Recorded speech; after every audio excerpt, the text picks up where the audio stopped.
Welcome to Season 2 of the Fraud Files Unleashed, where true fraud investigations meet captivating storytelling. I'm Austin, a seasoned fraud fighter with over 8 years of experience in both law enforcement and banking. Join me on a first-hand journey through real cases, offering insights into the dangers and intricacies of fraud. Whether you're a fellow fraud fighter or just eager to learn more about fraud prevention, I invite you to tune in. Brace yourself for a mix of knowledge, humor, and plenty of coffee. Let's uncover the secrets of fraud together. Season 2, Episode 6, Dr. Fraud. Back in the recording studio at last. Man, it's been a minute. If you don't follow me on LinkedIn, you may have been wondering why I haven't uploaded a new episode on my usual bi-weekly schedule. Sadly, I am dealing with the loss of my mom. She battled cancer like a warrior for over 10 months. I decided to take some much-needed time away from both work and away from recording my podcast in order to spend time with my mom in her last moments of life. My mom is the only reason I'm here today. Yes, quite literally. But honestly, I'm nothing without the morals that she instilled in me. My mom kept her faith in God up until her last breath, and you best believe I'll be carrying on the faith. So, in honor of Mom, I'm dedicating this episode to her legacy. She had some awesome doctors and nurses who did everything in their power to make sure her pain was under control during her last few days on Earth. But sadly, some doctors take advantage of their patients. This fraud file I worked involved a nurse who was stealing credit cards from victims at a lab testing facility. You best believe I prescribed this physician with a trip to the Seminole County Jail after we caught her red-handed. Let's jump back to 2020 and I'll tell you exactly how she got caught.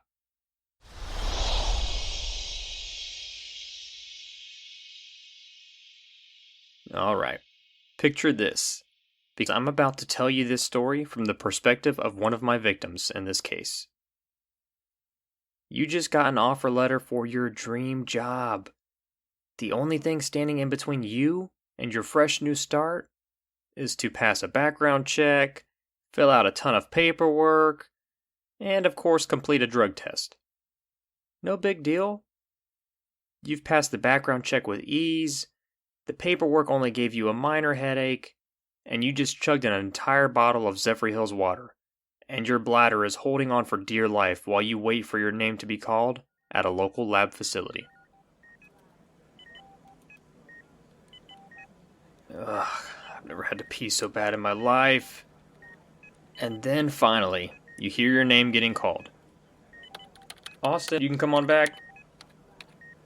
Thank God. You sprint to the door, grab your urine sample cup, and right as you are about to open the bathroom door, the Nurse Ortiz, reminds you to place your belongings in their secure lockers to ensure you don't contaminate the sample. Oh, right. Sure thing. So you empty out your pockets, you drop off your phone, your purse and or your wallet, some random change, and a knotted up pair of headphones. Finally, now you can get this urine sample over with.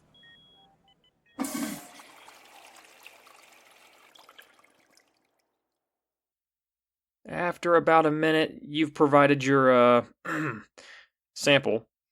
You've grabbed your belongings and you're on your way. Everything seems to be going business as usual. At least until the next morning.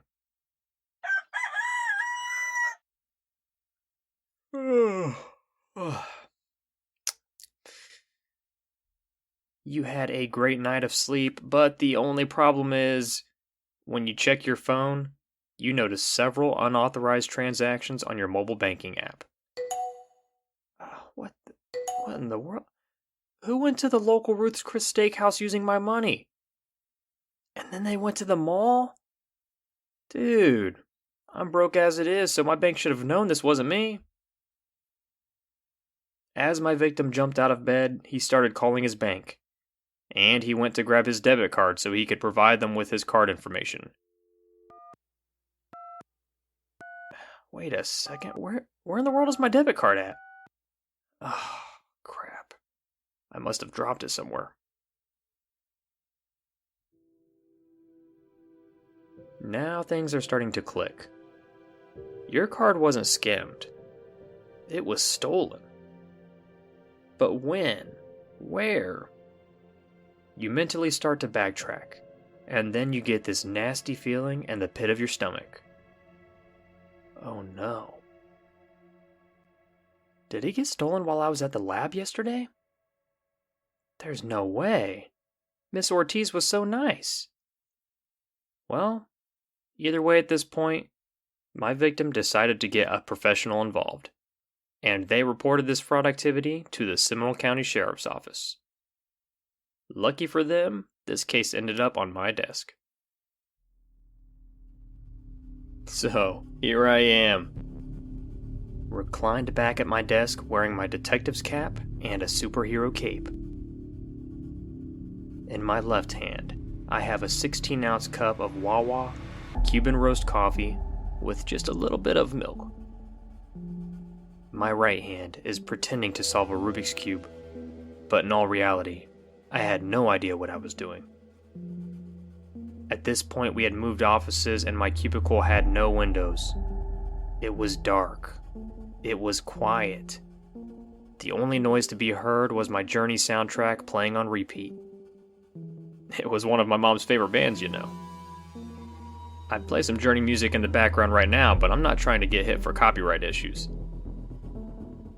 Anyways, I waited patiently for my next fraud file to appear in my queue, when out of nowhere, my phone rings.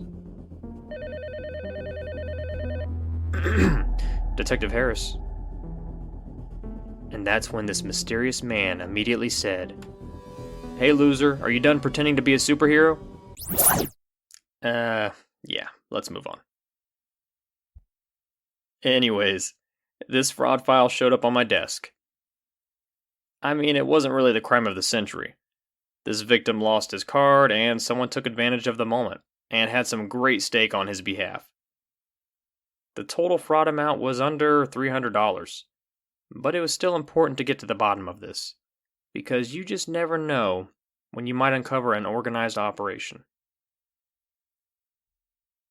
My victim was fairly certain they had their card stolen during their lab appointment, and I thrive on gut feelings. So, Miss Ortiz was my first target. She had no notable criminal record, but I found something a bit odd. Someone else had reported a very similar type of incident a few months back.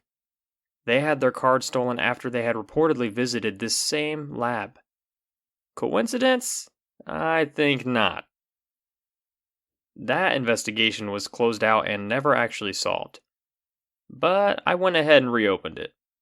I was pretty confident at this point that these two cases were going to be related. The first thing I did was request video surveillance. I needed to be able to confirm who used this stolen credit card.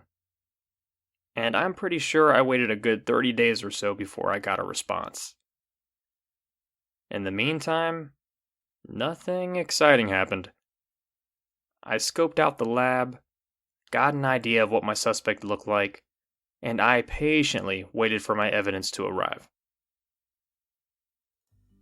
Waiting for evidence to arrive as a fraud detective is equivalent to a kid patiently waiting for Christmas Day to arrive. I mean, you know you're getting a present, but you have no idea, is this present going to be good or bad? I thought to myself, will I be able to solve this case in a breeze? Or are we chasing down the wrong rabbit trail? When I finally got my hands on that video surveillance, I was pleased to see a familiar face utilizing my victim's stolen credit card. Oh boy, Santa did good this year, baby. In all reality, this was a pretty cut and dry case. So at this point, I had nearly everything I needed. I just needed someone to positively identify my suspect. And luckily, I had the perfect person in mind. Let's just say we got the lab's leadership involved, and her management gladly cooperated with our investigation when we told them what was going on. They even worked with us to set up a full takedown. So, we brought our helicopters.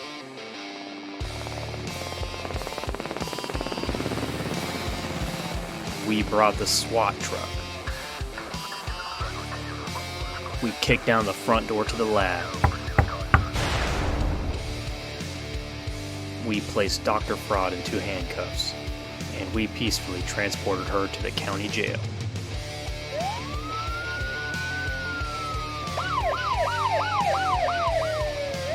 And then I woke up. Because that's not what I meant by takedown. By takedown, I just mean that we peacefully planned to arrest her at work when she least expected it. But the SWAT raid would have been really cool. So we met with Dr. Fraud bright and early, and she was stunned, to say the least, when she saw the fraud squad rolling up. She knew for sure she was caught. And I'll be honest with you all, I don't really remember too much about interviewing her for some reason. I'm fairly confident she either didn't want to speak with me or she wasn't being entirely truthful. Either way, it was one of the least memorable interviews I've probably ever had in my career. For some reason, this was one of those newsworthy arrests. You'd think I'd remember exactly what happened in that interview room if this was really a newsworthy case.